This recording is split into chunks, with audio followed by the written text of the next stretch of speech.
Ideology ఇదంటే నేను చెప్పలేకపోయాను అందరికీ. పవన్ కళ్యాణ్ ఐడియాలజీ ఏంటంటే ఇంత భిన్నమైన వ్యక్తుల్లో ఏకత్వం చూడగలగడం పవన్ కళ్యాణ్ ఐడియాలజీ. ఆ ఏకత్వాన్ని చూడగలిగాం కాబట్టి ఆ 7 సిద్ధాంతాలు వచ్చినాయి. నాకు ఒక్కొక్కరిలో నాకు నచ్చిన అంశాన్ని తీసుకొని నాకు వ్యక్తిగతంగా బలం ఇవ్వడం చూశాను. అది నా మీద ఎంత ప్రభావితం చూపించింది, అది ఎంత సక్సెస్ ఇచ్చిందో కూడా నాకు తెలుసు. అంటే నేను అందరిలాగా నేను కాలేజీలకి యూనివర్సిటీలకి వెళ్ళా, డాక్టరేట్ లేకుండా పోవచ్చు, యూనివర్సిటీస్కి వెళ్ళి ఉండకపోవచ్చు, కానీ జ్ఞానాన్ని సముపార్జించటం నా చిన్నప్పటి నుంచి ఈ క్షణం దాకా నేను ఎప్పుడూ ఆపలా, ఎప్పుడు నేర్చుకుంటానే ఉన్నాను. అంటే చిన్నప్పుడు ఇలస్ట్రేటెడ్ వీక్లీలు, ఫ్రంట్ లైన్ మ్యాగజైన్లు, న్యూస్ పేపర్లు, సోవియట్ భూమి పత్రికలు, చరిత్ర, సంస్కృతి పుస్తకాలు, సాహిత్యం, ఫిలాసఫీ, ఫారిన్ అఫైర్స్ ఇవేమి చదవటం ఆపలా ఇప్పటిదాకా. అవన్నీ సామాజిక, చారిత్రక, రాజకీయ అంశాల మీద అవగాహన లేకుండా ఎందుకు పార్టీ పెడతాం?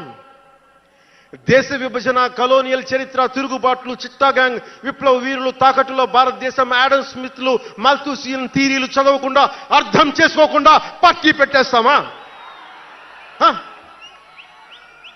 అంటే ఇవన్నీ ఇంత అవగాహన, ఇంత సామాజిక పరిజ్ఞానం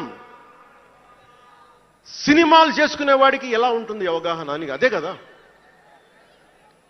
అంటే దానికోసం ఎలా పుట్టాలండి? ప్రత్యేకంగా తెల్లగడ్డ వేసుకుని పుట్టాలా అండి?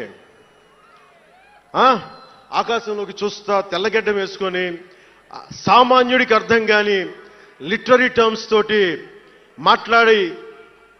మాటల్ని మాట్లాడాలా? పోనీ పార్టీ పెట్టాలి అంటే నాన్న ముఖ్యమంత్రి అయి ఉండాలా? మావయ్య కేంద్ర మంత్రి అయి ఉండాలా?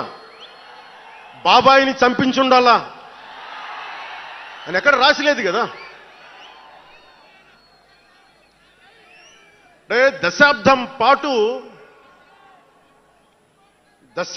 పాటు ఒంటరిగా పార్టీని మొయ్యాలి అంటే ఎన్ని తిట్లు, ఎన్ని అవమానాలు భరించాలి, ఎంత నలిగుండాలి, ఎంత జ్వలించుకుపోవాలి, ఎన్ని పోగొట్టుకోవాలి. వ్యక్తిగత జీవితం నుంచి నా ఆరోగ్యం దాకా అన్ని పోగొట్టుకుంటానే వచ్చాను. దానికి ఈ జయకేతనం నాకు ఆనందాన్ని ఇచ్చింది. ఎందుకు చెప్తున్నానంటే ఆరోగ్యం గురించి.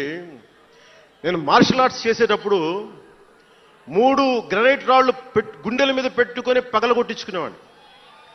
3 9 ఏళ్ల పిల్లలు, 8 ఏళ్ల పిల్లలు, ముగ్గురిని ఒకళ్ళని ఇలా పట్టుకుని ఇంకొకటి భుజాల మీద కెక్కించుకొని గుడుంబ శంకర్లో మోసుకొచ్చినంత బలం ఉంది, ఇష్టం ఉంటా, కానీ బలం అపారం ఉండేది. అలాంటి నేను ఈ రోజున నాకు రెండో కొడుకు నేను ఎత్తుకోలేను, పెద్ద కొడుకుని ఎలాగ ఎత్తుకోలేను అనుకోండి, అది వేరే విషయం. నా రెండో కొడుకుని చిన్నోడు 6-7 సంవత్సరాలు, వాడిని ఎత్తుకోలేను నేను, అంత బలహీన పడిపోయాను. కానీ బలం తెచ్చుకుంటాం మీ అందరి ఆశీస్సులతోటి, బద్దలు కొడతాం మళ్ళీ. అంటే రాజకీయాల్లో ఉండాలంటే 2 పిచ్చి పవర్ హంగ్రీ ఉండాలి, లేదా బలమైన సైద్ధాంతిక బలమన్నా ఉండాలి. వ్యక్తిగా ఎదగాలి, పదవే ముఖ్యం, అధికారమే ముఖ్యం, దానికోసం గుండాల్ని వాడుకుంటాం, మర్డర్లు చేయిస్తాం, వేల కోట్లు దోచేస్తాం, కులాలని కెలికేస్తాం, రకరకాల విద్వేషాలు రెచ్చగొడతాం, తద్వారా లాభపడతాం అన్నది ఇంకో పద్ధతి. నేను అది కోడికత్తిని వాడుకుంటాం, నేను అలాంటివి ఎంచుకోలే. సైద్ధాంతిక రాజకీయాన్ని ఎంచుకున్నాను. నాకు ఊహ తెలిసినప్పటి నుంచి అలాగే బతికాను. అందుకే నేను సమాజం, సమతుల్యత, భావితరాల భవిష్యత్తు, దేశం అంతరంగిక భద్రత, దేశ భద్రత, శత్రు దేశాల దాడులు ఆలోచించి దశాబ్దం